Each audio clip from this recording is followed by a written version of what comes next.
Hello Internet, I'm the Disney Brain, and we need to talk about Sins of the Future. It's a conversation that is long overdue on this channel, but I wanted to put a solid chunk of space between my initial reaction to it and a full-on review, mainly because, as the title would suggest, this isn't going to be one of those tales that will be easy to break down. And I wondered if I was simply being too harsh on it during my initial reading, or even my follow-up reading. But the more I continued to think about the nature of this story's messaging, especially as a Time Force follow-up tale that utilizes the most difficult to consolidate implications thereof, the clearer things became. So, let's begin our breakdown by discussing the cover page characters, sans Frax for the moment. Put a pin in him for now. Weston and Jen's personal story starts off fairly promising. It begins as a simple, genuinely funny, and heartfelt plot about time travel creating what amounts to a uniquely long-distance relationship.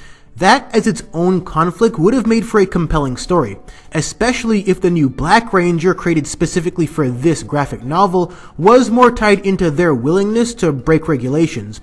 Her not being that relevant to the emotional core of the story isn't a bad thing on its own, but I did feel like it was the blandest decision. Namely because, and yes, we obviously have to go into spoiler territory here, she's later revealed to be Alex's sister. A sister that feels, to read it charitably, uncomfortably possessive of her brother, specifically as it pertains to Jen. But it really is hard to read it in any other way, when Alex's demise, or lack thereof, was all on Rancic. So if we're meant to buy into her initial delusions about Jen being responsible for the past, then I'm willing to bet that her brother's fate only further aided in pushing a narrative she already believed. Since it would seem that, in her mind, Jen stole her brother away in more ways than one. If there was any intent there, this is a far more interesting story. But her feelings are never honestly addressed because the role Alex and Wes play in this story is jarringly minimal. And Wes being forcibly relegated to the sidelines halfway in, after a Time Force finale where he wrongly did that very thing to the rest of his team, feels like backwards characterization. It's a story that, on an emotional level, speaks about letting go of the past and focusing on what you can control in the now. But the story also wants to eat the cake that it has, so it's concurrently a story about adjusting the past and creating overly idyllic presents without having to sacrifice much, if anything. All of that is perfectly highlighted by the final pages, where Jen and Wes stumble upon an almost comically convenient in-between. So we don't get a hard look at how willing Jen is to throw away any sense of happiness the second hardships show up. We don't get Wes's need to confront those feelings and challenge how relatively easily Jen ended things while both could barely move. And the only so-called tangible consequence there ever was to their interactions takes the form of the Black Ranger, whose motivations are considerably out of step with how the actual story of Time Force plays out. And the perfect alternative, one that could have solved a lot of these issues, was staring right in front of them. Alex supposedly died in episode 1, and Jen fell in love with a guy that looks exactly like him in relatively short order. So why isn't Saira Drake, devoted Jen hater, focusing on that detail? Which is also why Wes not being in so much of the story hurts the story. A lot of great moments could have come from Saira's need to work alongside an ancestor that would also continually remind her of everything she's lost. Coming to terms with everything Wes represents to Jen, and how that naturally contradicts with her own feelings, I think would have been a much better way to resolve Saira than Jen arbitrarily deciding to trust her. But so much of this story is built around characters refusing to confront the actual issues or coming up with absurdly hypocritical solutions. For example, lip service is paid to questioning how Time Force could keep going along with Dr. Ferrix's experiments despite the known consequences. But then they quickly drop that point because, well, otherwise, we'd have to talk about how Time Force is actually run by sociopaths while also being positioned as the good guys. But the most obvious example is Saira getting flung into the past just as bitter and just as angry as she started. But that's resolved by way of Jen using time travel in the same way Frax, or Frix, who really cares at this point, wants to on the face of it, to course correct a moment she feels should be changed. Neither are actually letting go of the past, despite the story preaching the merits of that and despite warning against faffing around with time travel. The biggest difference is one actually succeeded in doing the changing, and it just so happened to work out. And God, do I wish that's where their similarities ended. Which leads us into all the really wonky narrative details from Time Force that this story adjusts almost exclusively for the worse. But before we can get into that, we need to first lay the groundwork and discuss the, at times, uncomfortable implications inherent to Time Force as a season. Bear with me for this segment because, unsurprisingly, it'll take a jam-packed paragraph or two to properly hash out. Allow me to start by saying Time Force is obviously pretty great in many respects. I've talked in depth about why most of their characters are among the best we've seen in PR. Not just because of how charming they are, or how much gravitas the more seasoned actors brought to their roles, but because of what their personal stories added to proceedings.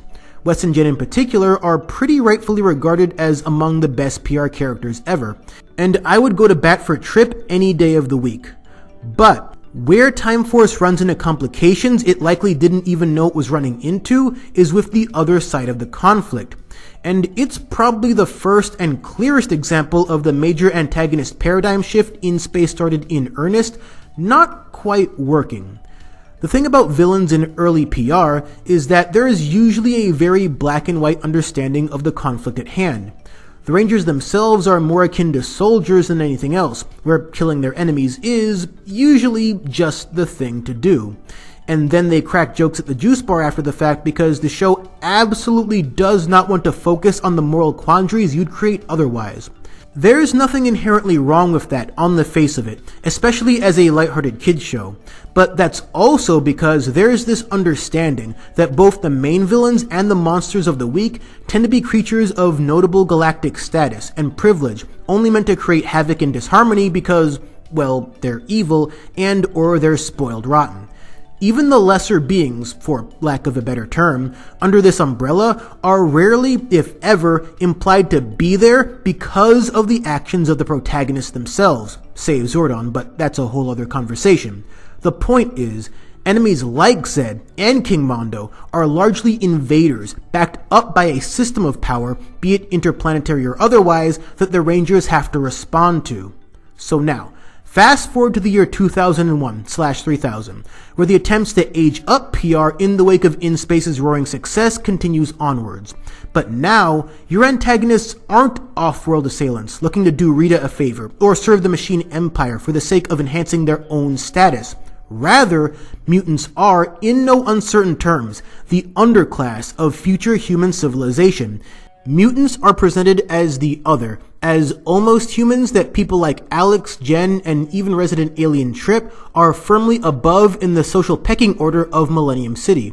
Regardless of the intent of the text, they very explicitly serve the role of marginalized group in a Ranger world that has a very, very bizarre and non-committal relationship with historical prejudices, despite most of their world's institutions being indistinguishable from our own. The year 3000 being a not very ideal world at all should not be shocking to anyone. Rancic literally describes the outskirts of the city as a wasteland that orgs manage to sort of survive in. And inside the city, some mutants, like the one literally named Nauticon, are imprisoned in the least humane way possible for non-violent crimes.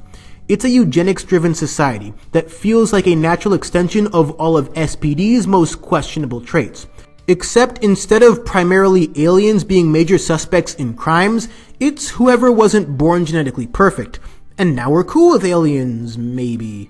Somewhat with Steelix, but more so with Dash, you can interpret their situations as one of desperation.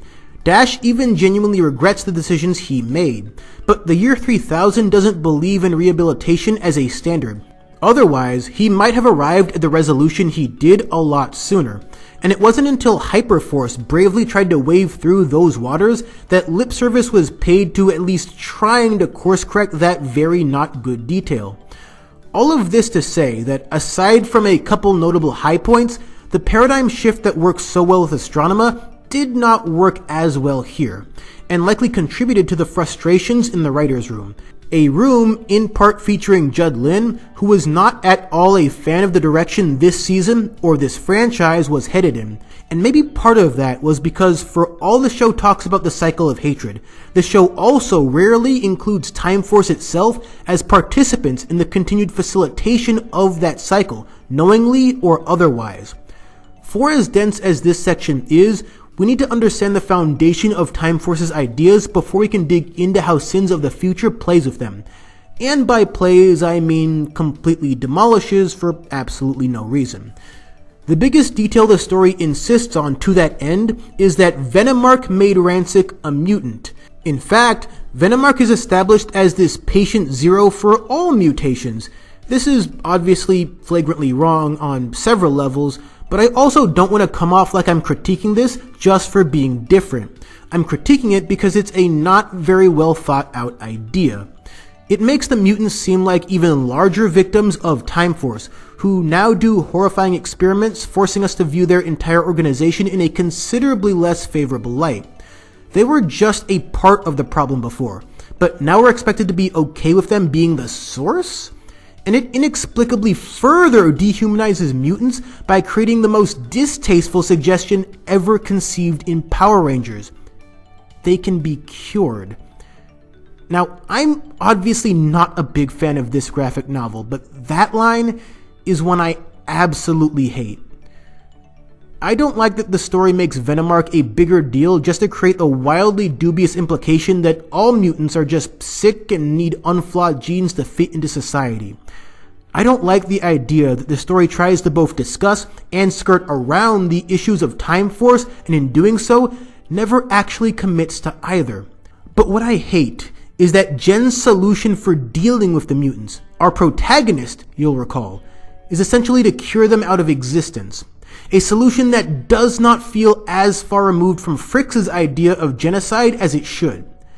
Despite everything we know or is implied about this time period, the solution is not to think about how terrible it is that mutants are seen as inherently inferior in social standings.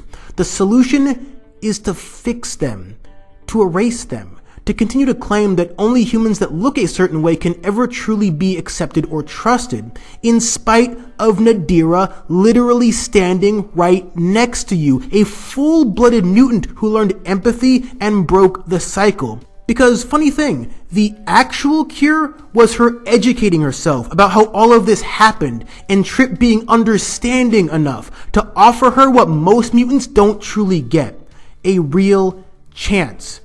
I should not have to emphasize this, but mutants do not need to be cured. Rancic's former bout with caustic venom was only ever meant to symbolize how equally caustic hatred can be. It's something literally zero other mutants have to deal with, including Nadira in this very story. So even on the most basic functional level, this is one of the most baffling plot points I've ever read. And the thing that absolutely breaks a story that kept finding new ways to break itself. I don't really care that Operation Overdrive of all things was referenced, or about the vastly stranger implication that Zordon came from the future. All of that is hilariously stupid, but easy to wave off. Because really, all it would have taken for this story to have at least been an okay one is for Jen to recognize the change of hearts in her former adversaries and say, all mutants deserve the second chance that we gave to you. And what really gets at me is for all the, I assume, genuine coveting of Time Force by many of the individuals who worked on this, that wasn't a consideration. The entire point of Nadira as a character wasn't a consideration. It would have been the easiest and, in my opinion, best possible retort to Frick's genocidal bullshit, and would also perfectly tie into what Time Force at least tries to say at its core. That having been said, what I'm absolutely not doing is assuming any type of ill will on the part of the writers or the editors. Being a writer for an ongoing franchise is extremely difficult, especially honing in on a season with as much baggage as this one, and I would never suggest anything to the contrary. Writer Matthew Ehrman did experience PR when growing up, but before receiving this assignment, didn't have much, if any, insight into Time Force by his own admission. But listening to his thoughts on finally watching through it and his process of writing for these characters, I choose to believe that he did everything in his power to make an appealing story, one that fans who look back fondly on Time Force could resonate with. Though, in the interest of full disclosure, it's also worth noting that Trey Moore had at least some say here, and I straight up do not vibe with his contributions to PR to this point. Not for a lack of interesting ideas worth exploring, but because said ideas never quite come together. Also worth highlighting in the wake of this barrage of criticism is that the Boom artwork continues to be top shelf. The duo of illustrator and colorer should be proud of how they brought these panels to life, because if there's one thing I really genuinely liked about this comic, it was looking at it. In closing, I think Boom's vision for PR graphic novels might not be for me. An understatement to be sure, but it doesn't mean that I think they should stop making them, or that other people can't get more out of them than I can.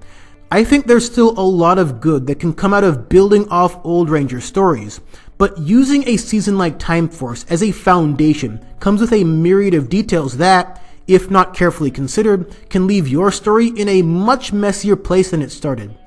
I understand the desire to capitalize on what older PR fans like myself consider one of the franchise's peaks. I understand that untangling several of the implications that make Time Force what it is can be exceedingly tricky. And I understand that my critiques can only ever carry so much weight since I'll never really know the real work that goes into the process. But I just can't shake the feeling that a lot of these stories are just a few drafts away from being really good, maybe even great.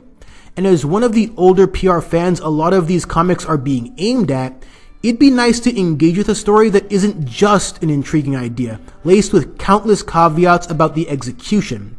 And maybe the PR Unlimited comics line will do that for me once I finally give those a go. But suffice to say, I did not like Sins of the Future.